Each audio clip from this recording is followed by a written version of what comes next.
being homeless in that tent was the best place I could have found myself at that time. After a month of being there, I was still really struggling mentally. I contemplated suicide at a river, and immediately went to a counselor to find out what was going on, because I never considered myself suicidal or anything. I just had no idea. Every kind of emotion was going in and coming out of me all at once. And I was diagnosed with PTSD. And because I was in the tent, I was somewhere that nature was so healing for me, and being outdoors my whole life. And I just would go and hike every single day from my tent. And then I would start to just work out with logs and rocks and things. And I would bathe in the river and cleanse. And I couldn't have healed better, faster, or learned tools to move that energy realistically.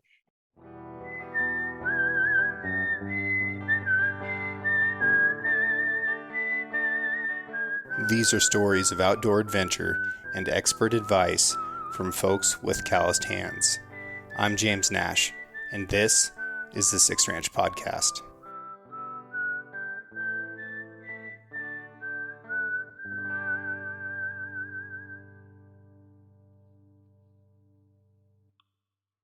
The Six Ranch Podcast is brought to you by Sig Sauer.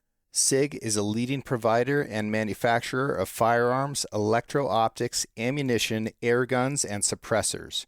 For over 250 years, Sig Sauer Inc. has evolved and thrived by blending American ingenuity, German engineering, and Swiss precision. Today, Sig Sauer is synonymous with industry-leading quality and innovation, which has made it the brand of choice amongst the U.S. military, the global defense community, law enforcement, competitive shooters, hunters, and responsible citizens.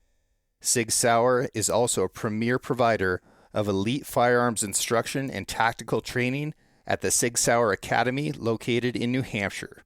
For more information about Sig Sauer and its complete line of products, visit sigsauer.com. How would you define the word adventure? Oh my goodness, an adventure. That's so funny. I've had this conversation with my boyfriend about the difference between an adventure and an expedition.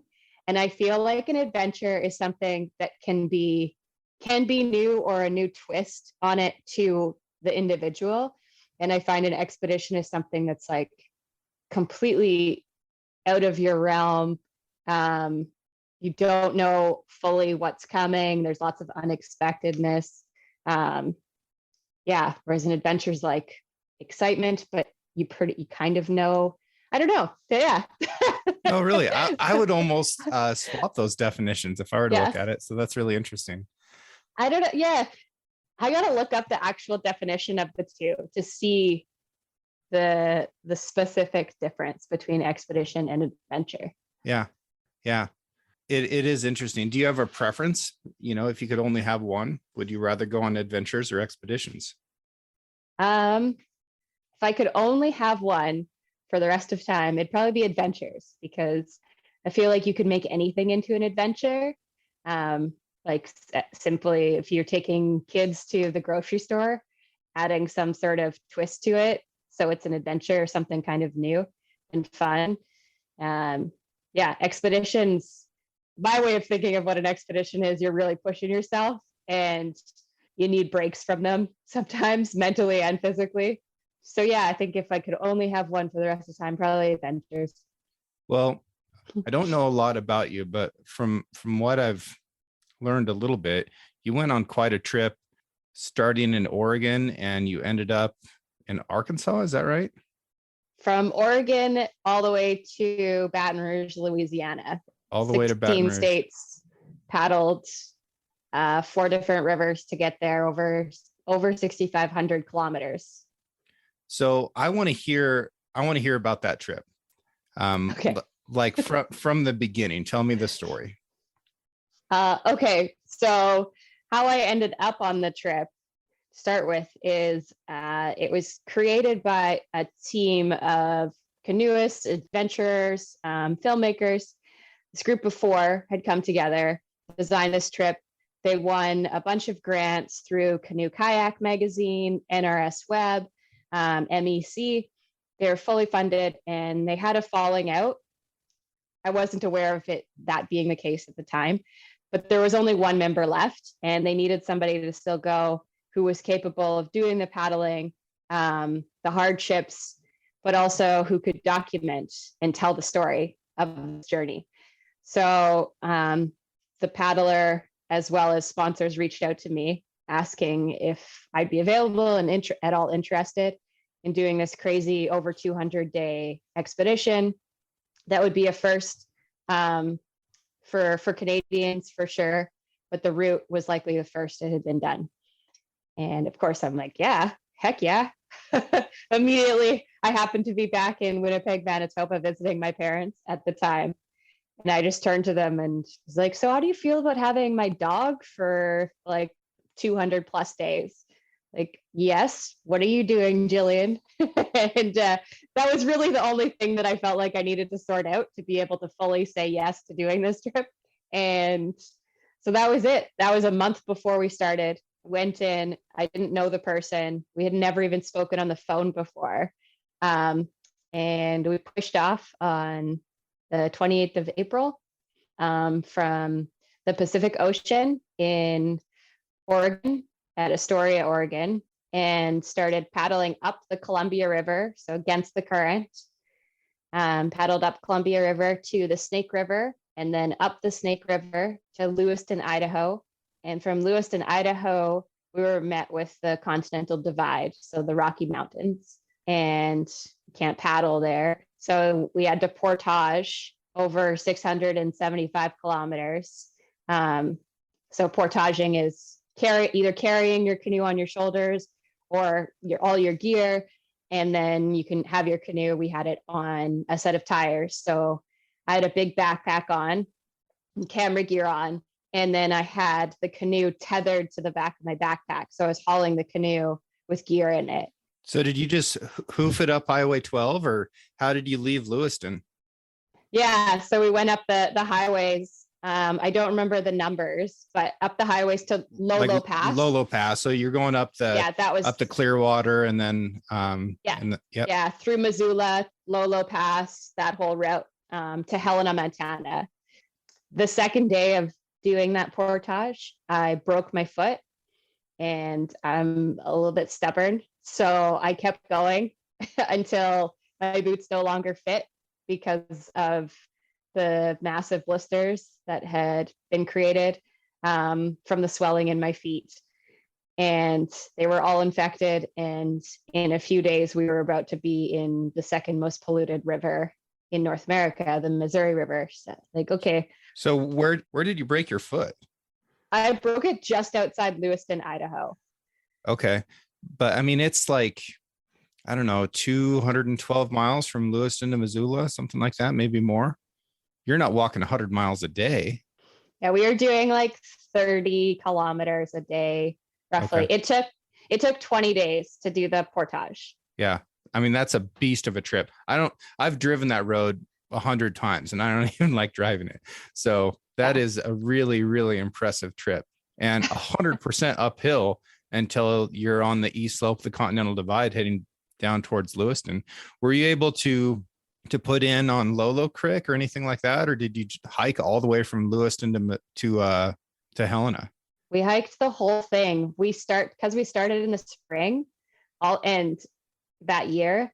There had been something like 120% more snowfall than regular. Yeah. And so all of the rivers at that time, they had the snow melt. So they were completely flooded. The Columbia River was 9 feet higher than regular. So all the dams that we were paddling against the current. So we're going up to these dams where the portages around are normally only maybe a kilometer. Sorry, I'm talking Canadian here. Like less than a mile normally. And we're getting to them and they're quadruple, if not farther, because the current is so powerful, because the dams are wide open from the snow melt. And then there was smelt running at the time, or spelt running at the time too. So they had to have it open for that. Yeah. So there was no way there was no paddling up the Clearwater at all. And there was no paddling anything down to Helena, just because it was just massive water. from Helena, put it on the Missouri.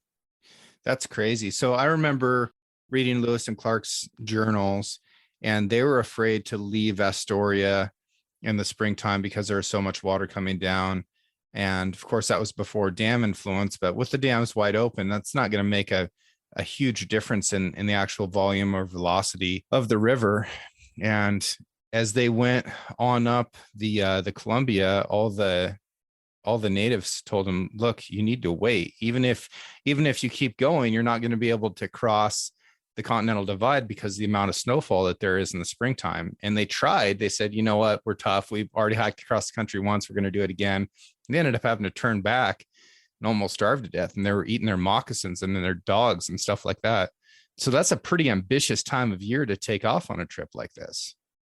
Yeah, there's a lot of reasons for the timing because it was such a massive trip and the route that we were going. There were factors of, okay, the spring melt, the mountains being in winter, and then you're having spring melt on the Missouri after, and then you're going through the Tornado Alley, and then you're getting to the South Coast and there's hurricane season. So all of those had to be taken into account when planning the timing. So you have to think which one, you have to kind of give or take which one is going to be worse, which one could you maybe battle against. And battling against spring currents kind of made the most sense rather than trying to battle against hurricanes or something along those lines. And you don't actually know if there's going to be a tornado or not, or how bad the current technically is going to be. When the trip was originally planned, there wasn't that sort of thought of how difficult that part was going to be against the currents. But it was super challenging, but it also wasn't quite as hard as I thought it was going to be, because you do have eddies. So like the way that when there's like an outcrop into water or anything, it creates an area that is essentially going the opposite direction than the current. It's kind of swirls. Right. It's called an eddy. Yep. So you can kind of jump eddy to eddy in areas where it's really high current, so you can make progress. And you can do things like ferrying, it's called, which is a technique to go utilize the current to actually move yourself kind of up on an angle in it. Like if you fall into a river with current, they say to swim on an angle towards the current because it'll naturally push you then to the bank of the river. Sure. So that ferry angle is something like a 45-degree angle. And once you get that set right, especially in a boat, you can really effortlessly, or for minimal effort, cross a river back and forth. And swimming, people tend to panic and point straight at the shore, and they'll end up getting washed way downstream. Whereas if they hit that ferry angle, they can actually move across. So yeah, I'm sure you get really good at reading currents and trying to learn how to be efficient. Were you in your own canoe and the other paddler was in their own canoe? We were both in one canoe. So you're in a divorce boat. That's a tandem kayak. I have a story about that one too, but yeah, we were in one canoe up until once we were on the Missouri. After 100 days, we parted ways, and I went into a kayak and went solo for the rest of the trip. Wow. So did anything else crazy happen between Lewiston and Helena besides you walking there on a broken foot? We were in a blizzard in Lolo Pass area. Yeah. Some crazy storms. There was rattlesnakes. Our first encounter with rattlesnakes was on the Snake River, which was pretty incredible. Three we encountered there. That was a goal of mine to see and photograph rattlesnakes. I've always wanted to do that. Yeah, check. Man, I could do without rattlesnakes and wasps and mosquitoes. Like there's some animals that I feel like are a little bit extra that don't need to exist. I guided whitewater on the Snake River for a long time. And one time I was pushing downriver in a gear boat that was like 22 feet long, this massive, massive raft. And I saw a rattlesnake swimming across the river straight towards my boat. Wild. And it was in the springtime. It was cold water. And I scooped him up with my oar blade, and he was just hanging draped over the oar blade. like he was completely lifeless. This is so crazy. And there was another gear boatman like half a mile below me. So I'm holding the snake out of the water with one oar, and I'm trying to use the other one to keep me in the current so that I can go down and show this guy. And I started to get into a rapid section where I actually had to row.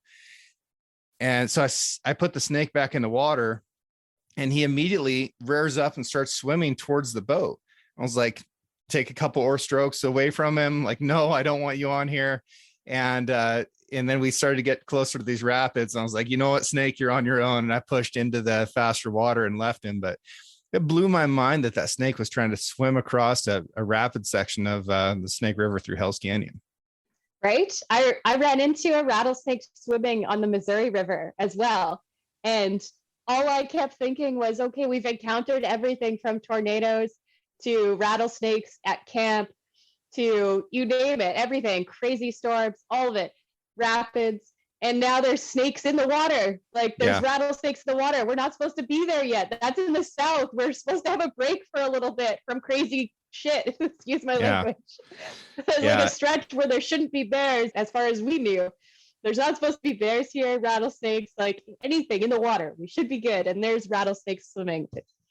Yeah. That's wild. Okay. So you get to Helena. Now, was it as soon as you put in the Missouri that you got in a kayak, or was that later on? A little bit later. I got into a kayak in St. Louis. Oh, in St. Louis. So quite a bit later.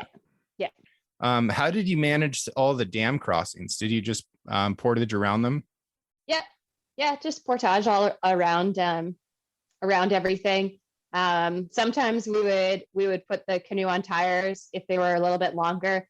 Other times we would just carry everything because it was just quicker. It made more sense to just carry it. And we'd have to do 2 trips at that point, generally. But yeah, you just have to portage them. Yeah. They technically they're supposed to allow you to use the locks, and they're supposed to actually the Corps is supposed to actually give you a ride if you call them, because they've blocked a natural means of transportation, right? Like that, but they don't want to, so you'll wait around for hours. So you may as well in that time just carry on. Sure. You know, the Snake River is considered federally navigable all the way almost to Boise, Idaho, and that's through the upper Snake dams that don't even have locks. It's crazy to me that it's considered federally navigable. So it's actually under the rule of the Coast Guard all the way to Boise, even though there's no Coast Guard presence. So it makes it really wild to get permits to guide down there, because if you guide with a raft, you have to have X number of days of experience on class 4, class 5 whitewater with clients, all that stuff. But as soon as it's motorized, now you have to have a Coast Guard issued captain's license, which requires something like 360 days of sea service, which has nothing to do with, say, running a jet boat in Hell's Canyon. It's a strange thing.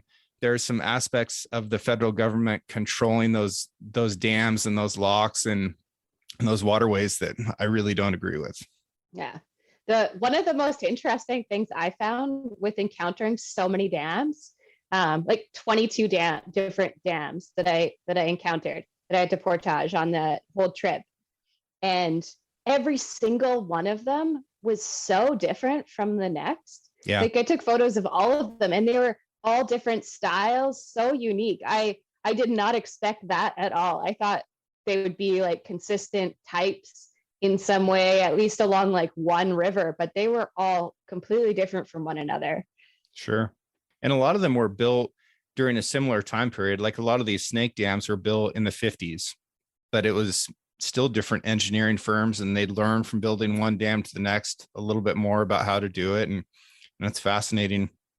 I was talking with somebody a couple of years ago when we had extremely high water from a lot of snow melt. Might have been the year that you were doing this trip. I was concerned about some of these dams holding up. I said, that concrete's getting old. And what I learned from talking to that individual was that concrete was probably still curing, and it was only getting harder, that those dams are only becoming more resilient in most ways. Thought that was cool. That's interesting. Yeah. Yeah. Super neat. Huh. Okay. So we're going down the Missouri. Yeah. And still springtime-ish. Yeah, still going to be springtime. So is there a bunch of trees and trash in the water with you?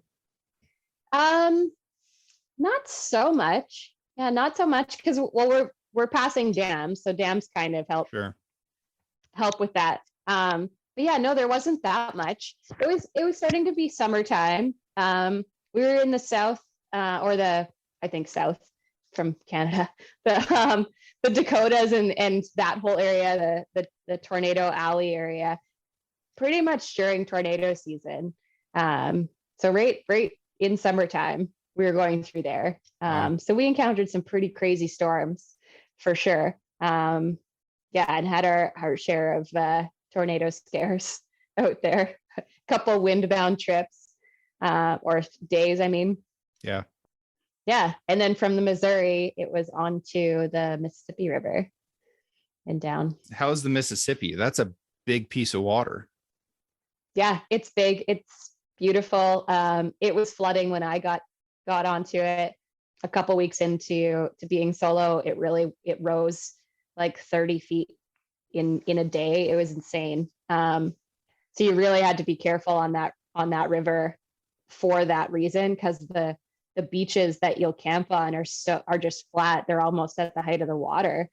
So you have to either plan to not camp on them and drag all your gear across these long beaches, or you risk being on them and hope that, okay, there's no forecast for it to go up.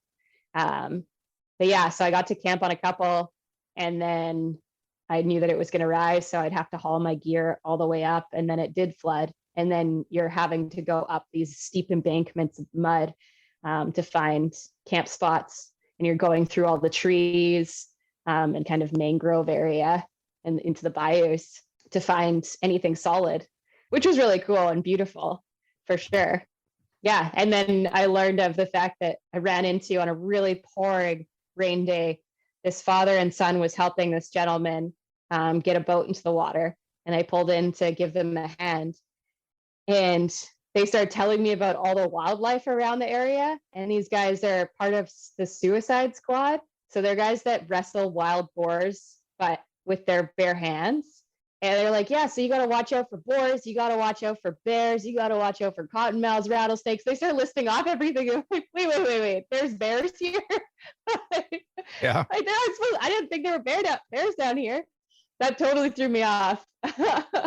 But yeah, then I got to experience all the different wildlife down there too, which is really incredible. And of course, all the tropical storms and the typical very wet climate of the South. So you make it all the way to Louisiana. Did you feel like you'd really accomplished something by the time you got there? Or did you feel like that's got to be a weird transition back into any other form of life? Well, being that the original plan was to paddle to Florida, and ending up solo was not part of the plan. And I was left with none of the safety equipment, nothing.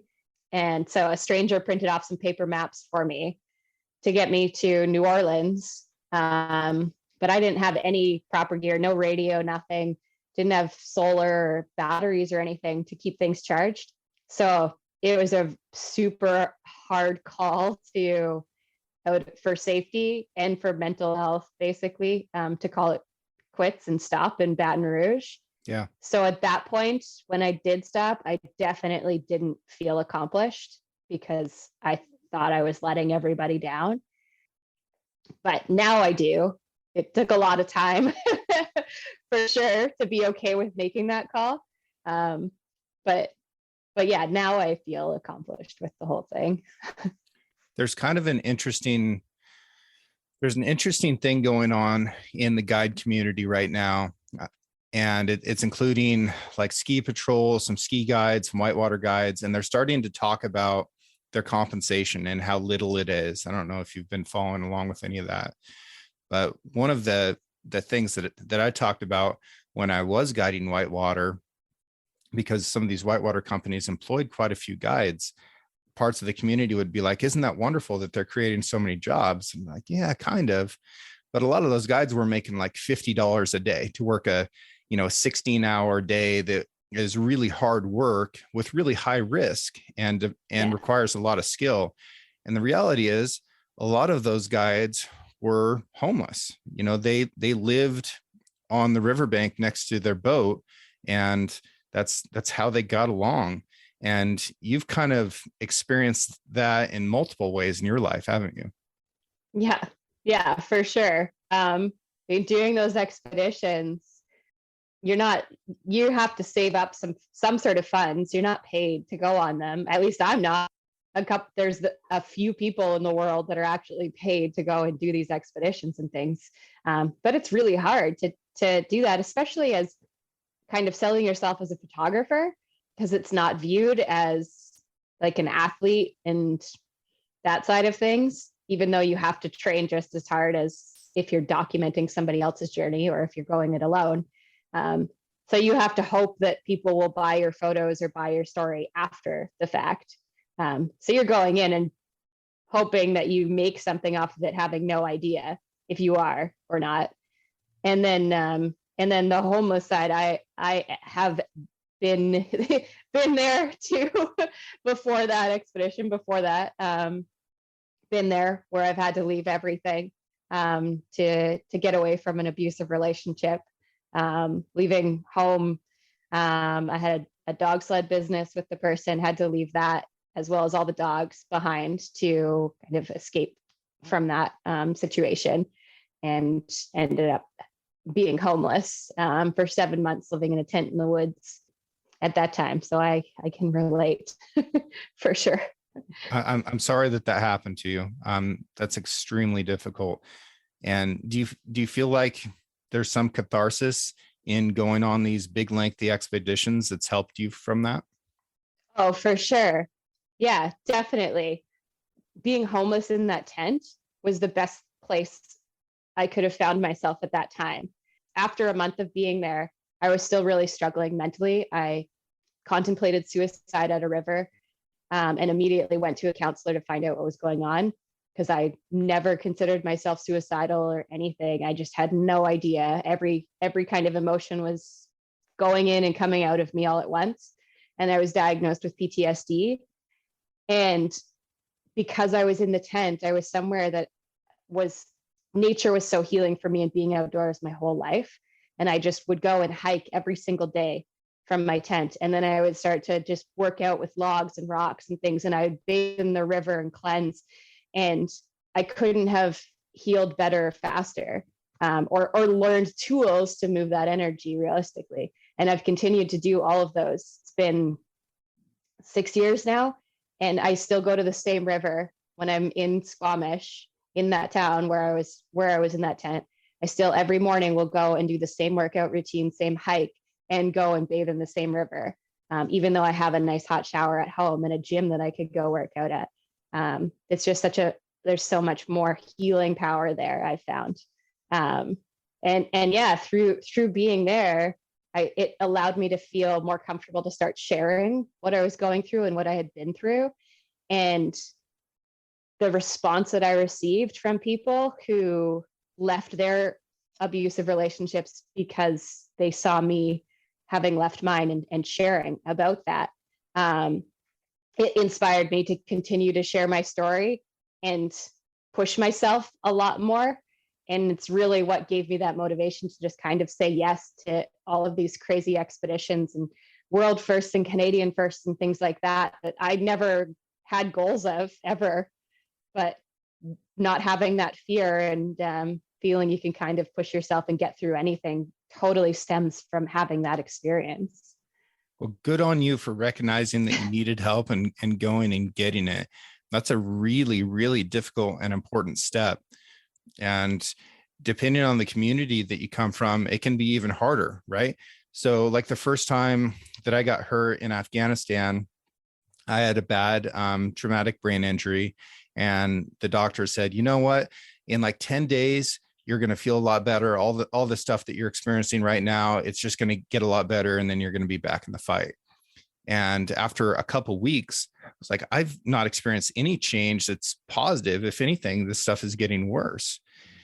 and ended up having to go and talk to a psychologist. And he asked me a little bit about where I'm from, rural community, ranching community. And he said, so if you talk to people back in your hometown, would they think that mental health isn't a real thing? And I'd be like, yeah, absolutely. And he said, okay, that's the place that we're going to start. And God bless him for that. Right. And that was a really, really difficult step for me. But anymore, I look at it like it's my truck. If my truck's making a weird sound, I probably need to take it to the mechanic, because chances are it's going to get worse, not better. And there's a little bit of courage in that too, because you don't want to know what's wrong with it. It might be really difficult to fix, but it is not going to get better all on its own. You need to go get some help. So good on you. And if anybody else is out there kind of experiencing some type of thing that they might think is a mental health issue, just go talk to somebody about it. Go find a brain mechanic and see what they can wrench on. For sure. I wholeheartedly agree. And if anyone is listening to and takes that step, the biggest thing is you're the only one that's going to heal you. So be proud of yourself for taking that first step. You should already feel accomplished because you're already taking the steps to save your own life. It's not that therapist, it's not the counselor, it's not the pills that they give you. It's the fact that you pushed yourself that day to leave your house and go to that counselor's office. You did that and own it. And it right there, it gives you a little bit more confidence and courage and power over whatever you're going through. And it doesn't mean in any conceivable way that you are weak. It means that you're strong. Yeah. And that's sure. Another thing that can be difficult to realize, but it is an absolute truth. Yeah. Okay. Enough of that from now. What are some other cool expeditions that you've been on? Sure. Well, you mentioned the divorce boat. So my friend Jamie Sharp and I took a tandem sea kayak down the Colorado River through the Grand Canyon. Are you still friends? Yeah. That's okay. Right. So he went through 3 lady friends with that boat. He kept trying, and every single one of them, it didn't work out. And he finally was like, Jill, it's a week out from this trip. This girl's now bailed on me. You're my friend. You said you were kind of interested in this thing. I trust you. Do you want to come? And like, I'm in, Jamie. Let's do this. Yeah, and we're still good friends. It was fine. That's great. That's not an easy thing to do. That was another thing that I saw Guide in Whitewater is, we had a bunch of these tandem inflatable kayaks, and couples would opt for those.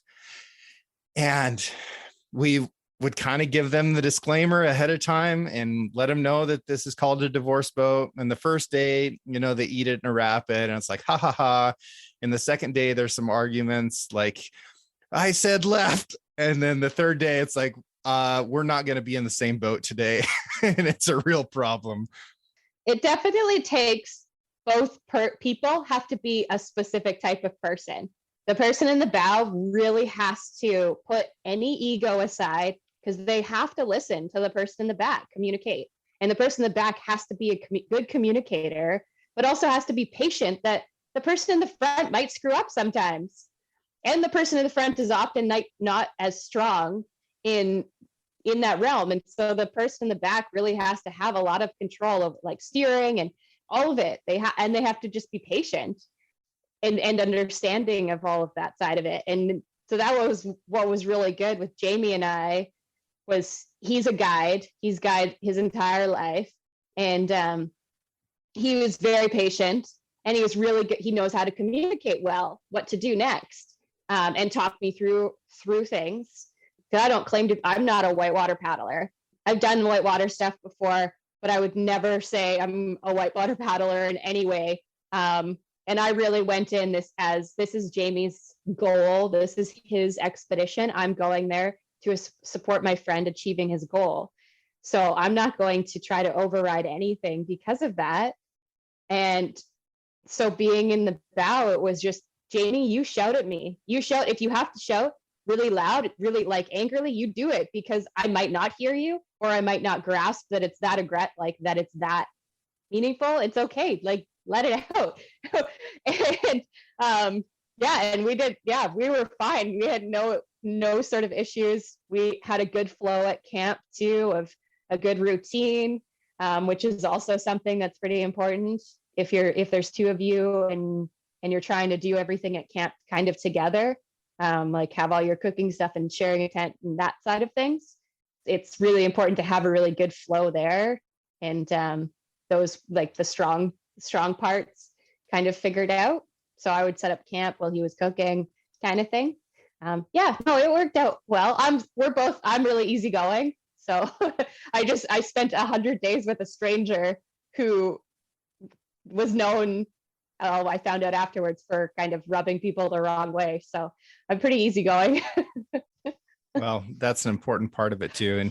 And you've got to stay flexible on river trips. I mean, it's a liquid adventure, and it's going to throw wrenches at you. So if you're a really rigid type of person and you think that everything should happen on a specific schedule in a specific way, you're probably going to end up a little bit disappointed in how this all shakes out, because it's going to change. The plan is going to change. The place that you want to camp at is going to have somebody in it, but when you try and pull up, and you've got to keep going, and there's just a lot that changes about a river trip. And that's a lot of what makes it such an interesting journey as well, is because the outcome, the result, is going to be very different from what you thought it was going to be, no matter how much planning you put into it. Definitely agree. For sure. So is it mostly river trips that you've done, or is there some overland stuff as well?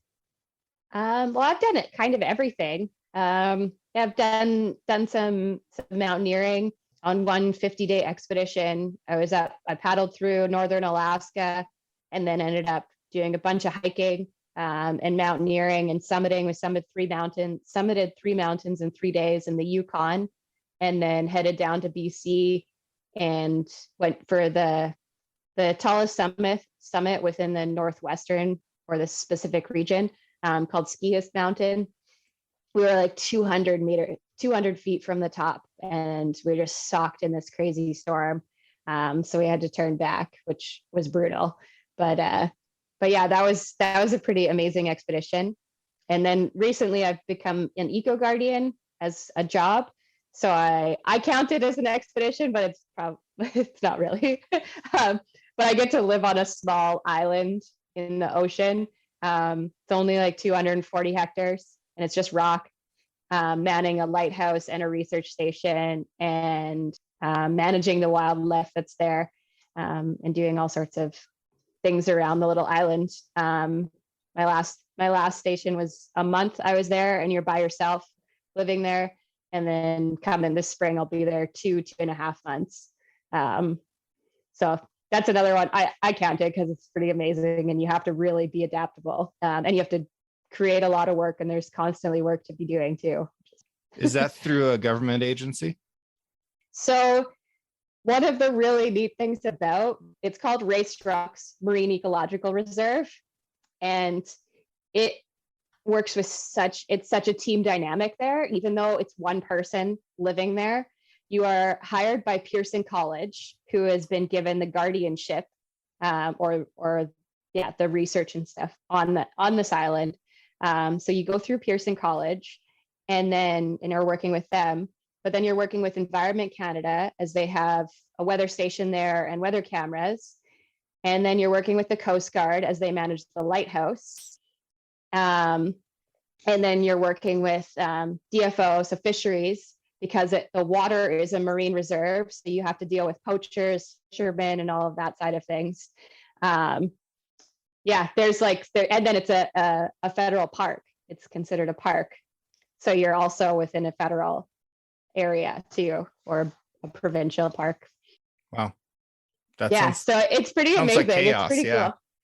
Yeah, well, it's chaos depending. Well, it's chaos. Yeah, it's chaos. When I was there, it was sea lion season, and so all the male California seals, or sea lions, and the Steller sea lions come up from the south, and they kind of chill out and fatten up. They don't eat when it's mating season, so in the fall they come up and they go to Race Rocks, because the salmon are all running by there, and they all get really fat, and it's like the craziest bachelor party in the entire world.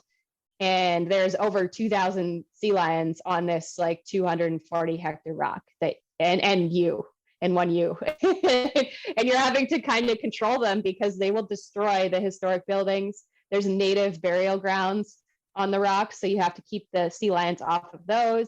So you're like dealing with these electric fences that the sea lions don't care about, so they just break them all the time. You're trying to wrangle them up, and that's chaos and hilarious and entertaining. And how big is a male sea lion?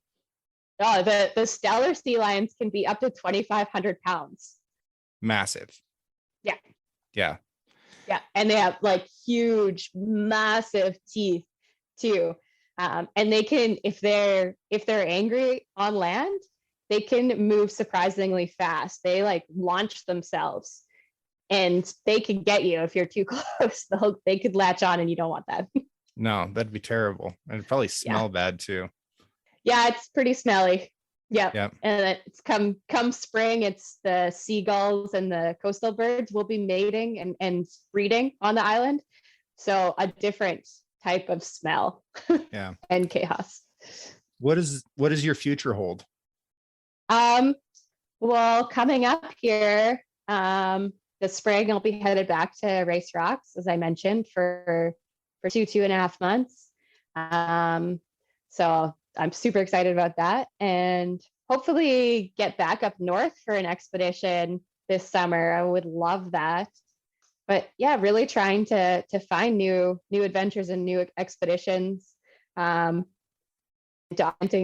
other people's journeys too, and continuing to share. That's awesome. How does one get started? Like if you're feeling a big itch to go do something like this, how do you get started in planning or even just coming up with the idea of what it is you want to go do? Oh gosh. Well, I would say if you're just getting started in general, start small. Make sure that you feel comfortable and confident, because especially if you're solo, because you have to have full self-reliance on yourself. So go and practice the skills that you need, whether it's paddling or hiking or whatever it is, fire starting. Make sure that you're as confident and knowledgeable about those things, and then do the same with wherever you choose to go. So get knowledgeable about the wildlife that you're going to encounter, the weather systems in those areas, so that you go in with as little unknown and as little way to eliminate fear as possible, until you get to a certain confidence level. Like I like to not know necessarily some aspects, because you're not going to get lost on a river. So I like to kind of go in not necessarily knowing every bend and turn, because I want it to be fully a new experience. But that comes with having that confidence and some knowledge as well. Yeah, and then see if you're on a strict budget in some way. Don't let that limit you. But there's plenty of beautiful, amazing places close by every single person in this world.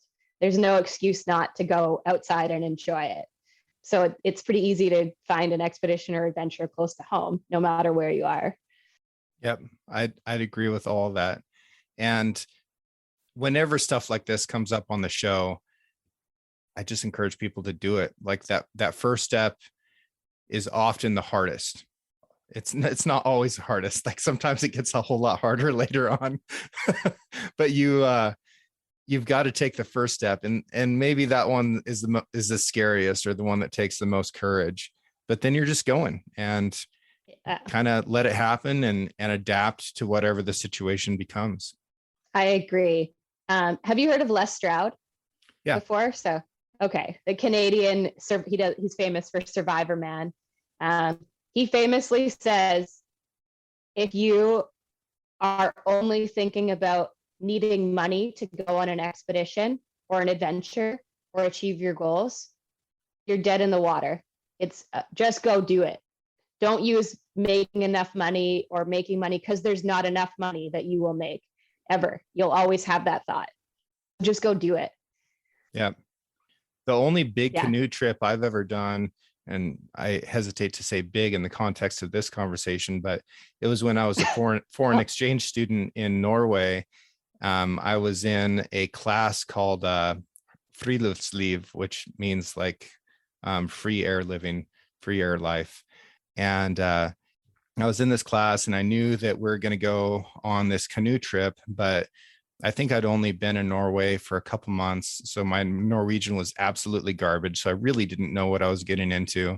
And I certainly didn't know what I needed to bring. And we got on the bus to go to the place that we're going to get on the canoes. And I realized that everybody had brought their food with them.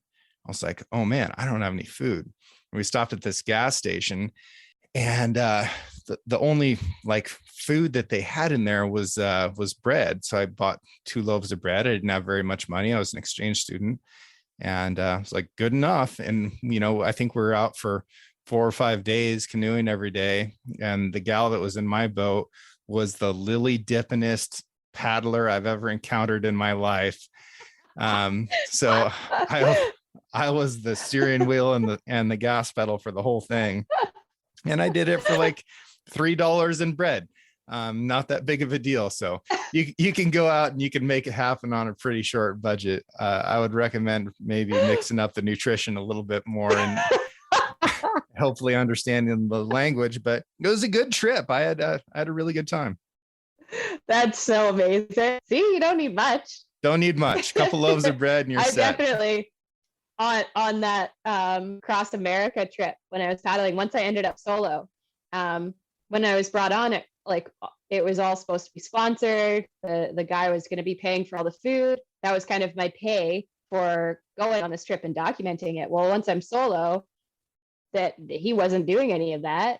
So all of a sudden I'm caught off guard down in the South. So I was going to Dollaramas and getting instant mashed potatoes and those sidekicks meals. And that was what I lived off of for 50 days or more than that, because I got them before that too. But yeah, like 50 days in a row, all I was eating was instant mashed potatoes and sidekicks. Were they? But I was living off of like $1.50 a day. Yeah. Were they Idahoan brand mashed potatoes? I want to say yes. Those are my favorite. Yeah, they come in different flavors in the packages. Yeah, they're amazing. They're so hard to find in Canada. But yeah, they're like, there's like 3 cheese and then there's like, yeah, all different flavors. I actually started craving them after I left. I was like, I want some more of these. So I've tried to find them. I eat them at home sometimes, not going to lie. But I bring those in my pack with me when I'm doing backcountry hunts. And I kind of despise freeze-dried food, to be completely honest. Like it's about fuel, not about, how it tastes. So I'll take half a pack of those Idahoan mashed potatoes and then mix it in with whatever the freeze-dried thing is pretending it's supposed to be, whether it's, spaghetti or chili or, who knows what. But yeah, you can pack a lot of calories in there for a very little amount of weight and a very small amount of money, but on their own, Idahoan mashed potatoes, pretty good stuff.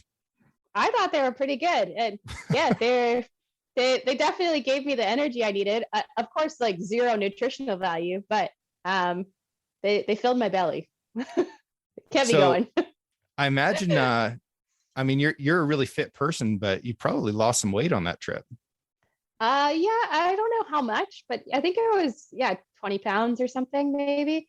I generally am pretty good at putting on some weight before an expedition because I do know that that's going to happen, and I'd rather have some fat to lose than immediately start losing my muscle mass, because you'll lose it so fast in your legs when you're canoeing every single day. Right.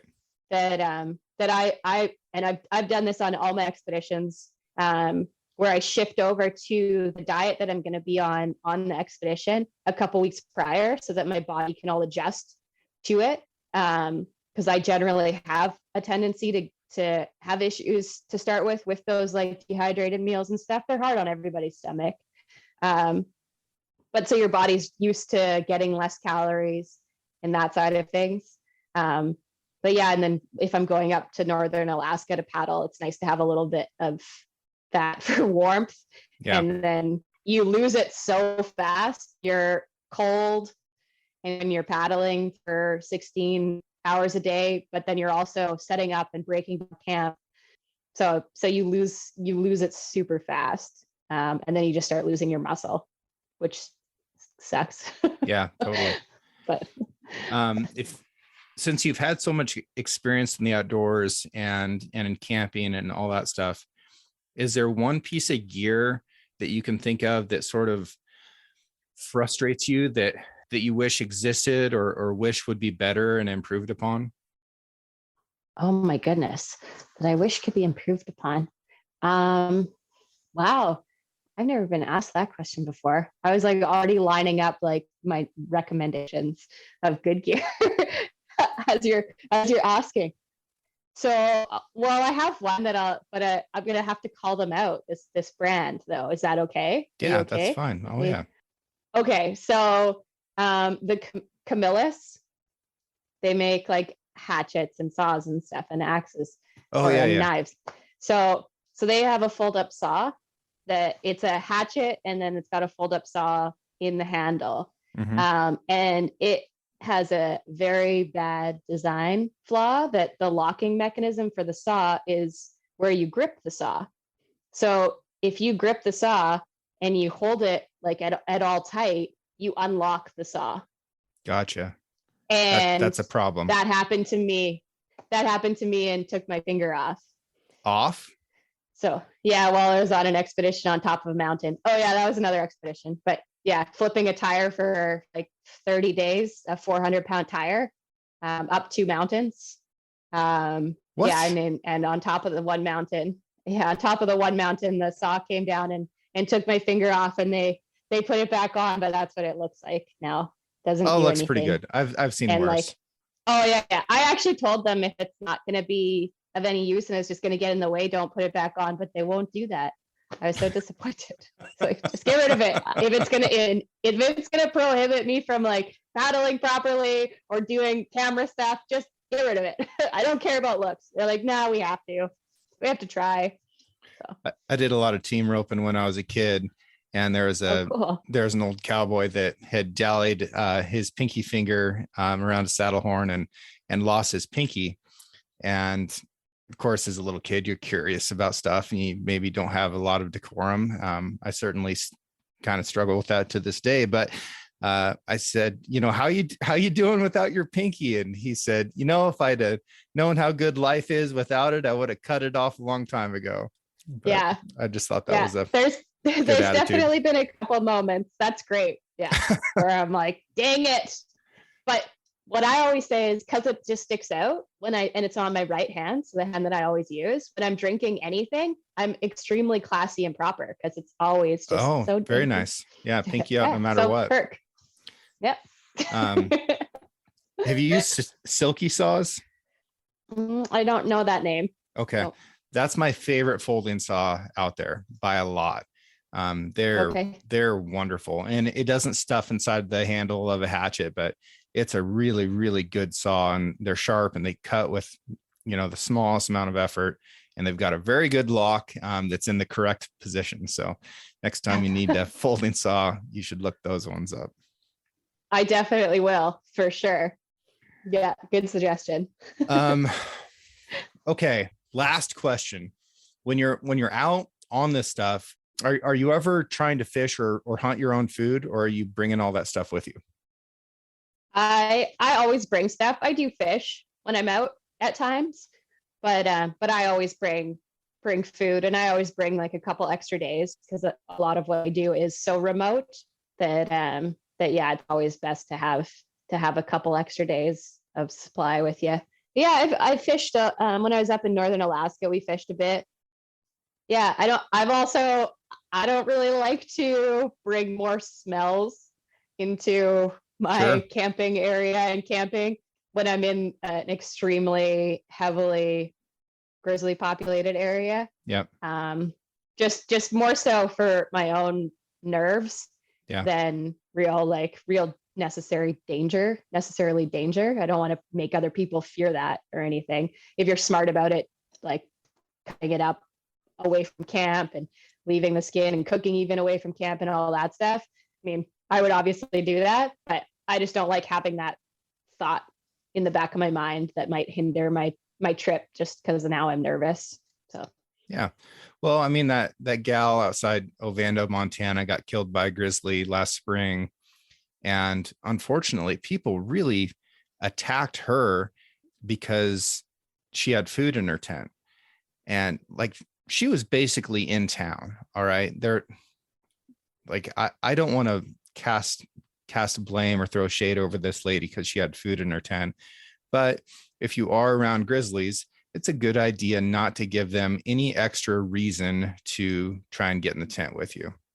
Yeah. Yeah. There's like, I don't keep food in my tent ever, but like there's so much other thought that you can go into so that Yeah. there isn't so much blame on a person. Like we smell like our food as soon as we open like one of those dehydrated meals, it lets out a poof. We have food on us. Like all Right. of our clothes smell exactly like what we're cooking. All of those things, unless you're one that is changing and putting your cooking clothes over with the food cache, you're still bringing in all of the scents of the food into your tent with you. You're just not necessarily you're just not bringing in the edible stuff. Yeah. So there's that whole thought process of it that I don't I don't like bringing food in. Don't put extra potential, but she probably still smelled like food anyways. Yeah. And if the bear was coming in for that little bit of food, would it actually have made a difference? Because it ate her, it killed her. Like if it killed her, then Yeah.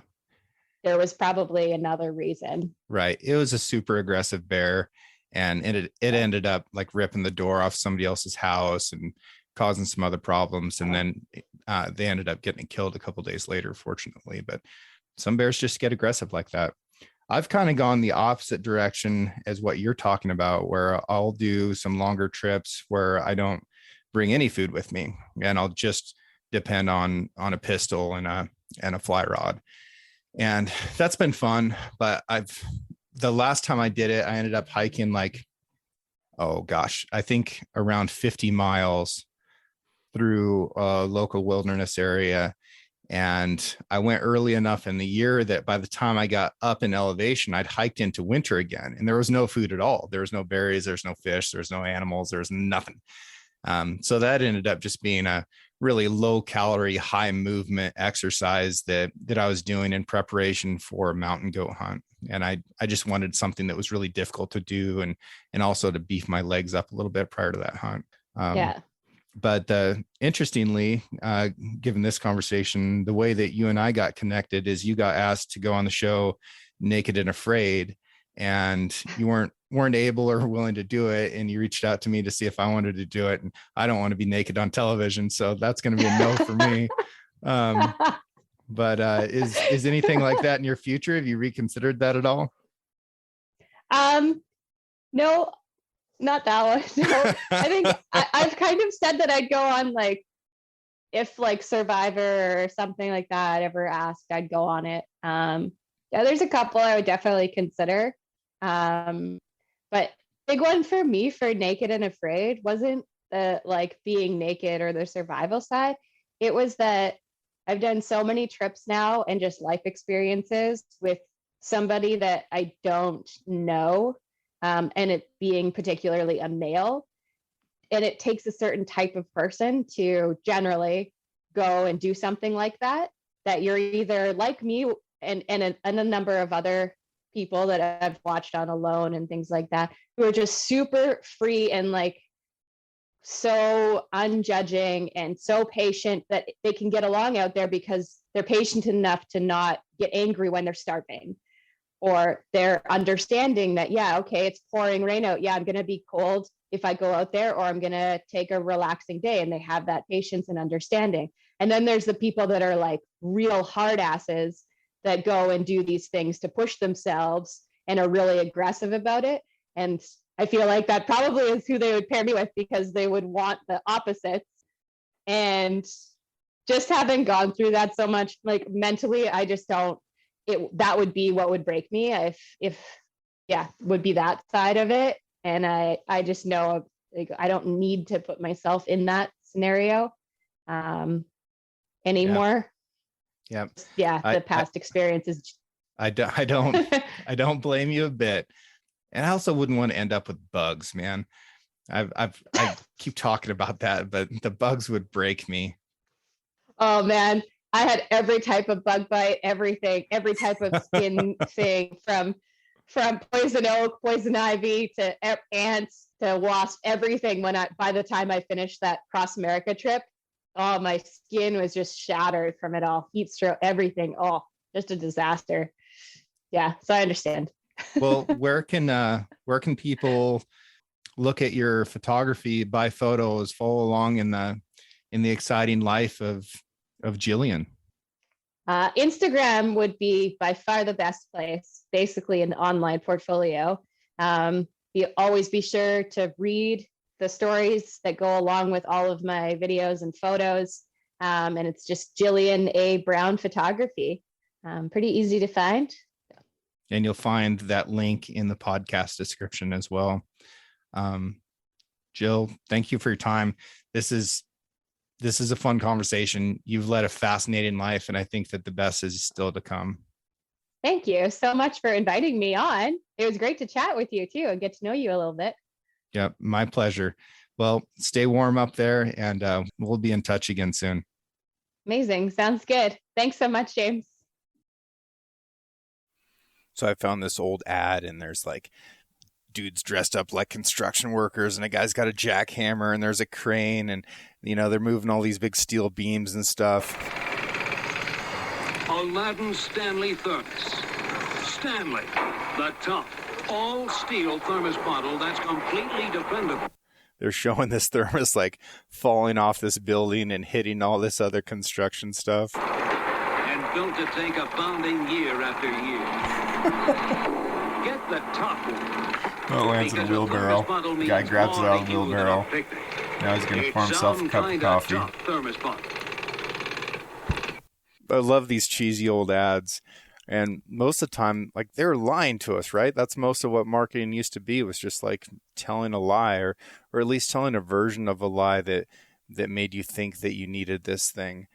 But I'll tell you what, when it's cold out like it is right now, the only way to keep liquid and not freezing in your pack is by putting it in something that's insulated. So packing a thermos in the wintertime is really smart, whether it's for a hot beverage like coffee, or if you just want to bring some water with you, which is a really important thing if you're going to be out adventuring around in this snow that we've got all over the country. And I think you should be, because it's a great time of year to get out and about.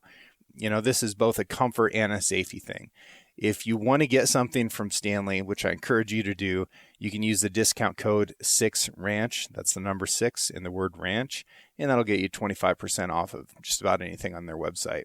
I encourage you to do that. They're great supporters of the show, and great supporters of this audience, and I love you guys. So stay warm out there, have a nice warm drink, and make sure you're drinking it out of a Stanley product.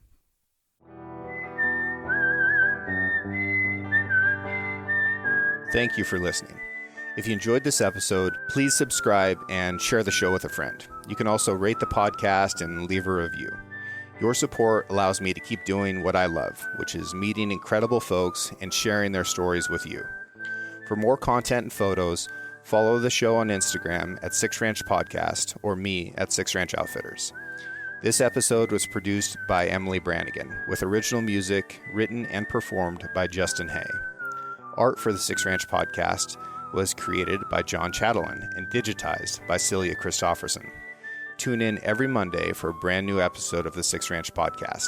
I'll catch you next week.